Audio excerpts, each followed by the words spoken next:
All right, let's dive into one of the most mind-bending, gravity-warping, and just plain awesome things in the entire universe, black holes. Seriously, they stretch our understanding of everything we think we know about space and time. So let's get right to it. For the longest time, black holes were just scribbles on a blackboard. Pure theory. And then, in 2019, we saw this. A glowing donut of superheated gas circling a patch of pure nothingness. And folks, this isn't some artist's drawing. This is the real deal. It just makes you wonder, right? What happens when gravity, the force that keeps our feet on the ground, just goes completely off the rails? So what is a black hole really? Well, you can think of it like this. Imagine taking a massive amount of stuff and squishing it into an impossibly tiny little point. The gravity from that point becomes so intense, so powerful that it basically breaks the space around it, creating a one-way trip for anything that gets too close. Now, before we go any further, let's just bust a couple of huge myths right now. You see it in movies all the time. Black holes are these cosmic vacuum cleaners, just sucking up galaxies. Nope, not true.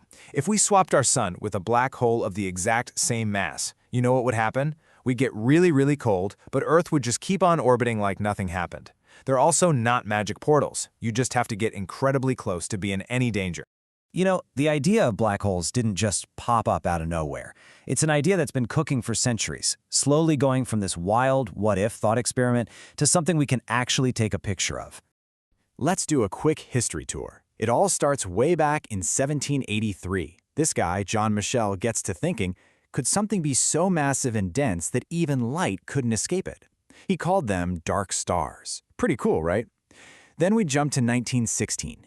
Einstein has just dropped his theory of general relativity, and Karl Schwarzschild almost immediately finds a solution in the math that describes one of these dark stars. But it took until 1967 for the physicist John Wheeler to give it that perfect catchy name, the black hole. And then, of course, the grand finale in 2019 with that incredible first picture. Okay, so how do you even make one of these things? Well, the most common recipe involves one of the most violent and spectacular events you can imagine, the death of a truly giant star. So for its whole life, a giant star is in this epic tug of war. You've got gravity trying to crush it inwards, and you've got the energy from nuclear fusion pushing outwards. But eventually, the star runs out of fuel. The outward push just stops, and gravity wins. In an instant, the core collapses, which then triggers this unbelievable supernova explosion, blasting the star's guts out into space. And what's left behind? The crushed, dark heart of the star. This diagram really shows you what's going on inside. You can see the core of the star just can't fight gravity anymore, and it all comes crashing down. All of that matter gets squeezed into a space so small, it basically has zero size and infinite density. Physicists call that a singularity. And just like that, you've made a stellar mass black hole. But it's really important to know that not every big star gets this fate. It all comes down to size. If a star is, say, between 8 and 20 times the mass of our Sun, its core collapses, but it stops, forming an insanely dense object called a neutron star. But for the absolute biggest stars, we're talking more than 20 times the mass of our Sun, there's nothing that can stop the collapse. Gravity wins completely, and a black hole is born. And it turns out there's a whole zoo of black holes out there. They're not all the same. Astronomers have found them in all sorts of different sizes, from the leftovers of dead stars to the absolute titans that hold entire galaxies together. So we've got our stellar mass black holes, the ones made from stars. Then you have the supermassive ones. These are the giants, millions or billions of times the sun's mass, sitting right in the center of almost every galaxy. Scientists are also on the hunt for intermediate ones, kind of the missing link between the small and the huge. And there are even theories about tiny, primordial black holes that might have formed in the chaos right after the Big Bang. So let's try to get a feel for the scale here. To even have a shot at becoming a black hole, a star has to start out with at least 20 times the mass of our Sun. That's kind of the baseline, the minimum entry fee. Okay, now let's go bigger. At the heart of our own galaxy, the Milky Way, there's a supermassive black hole called Sagittarius A star. It weighs in at 4 million times the mass of our Sun. That one object is the gravitational anchor for our entire galactic home. And if you thought that was big, get ready. The black hole in a galaxy called Holmberg 15A is 40 billion solar masses. I mean, the numbers just start to lose all meaning at that point. It's just staggering. Okay, so this brings up a pretty big puzzle. If black holes are, well, black, and no light can get out, how in the world do we find them? It takes some seriously clever detective work. I mean, the whole problem is right there in the name, right? You can't just point a telescope and see one. So instead, we have to look for the mess they make.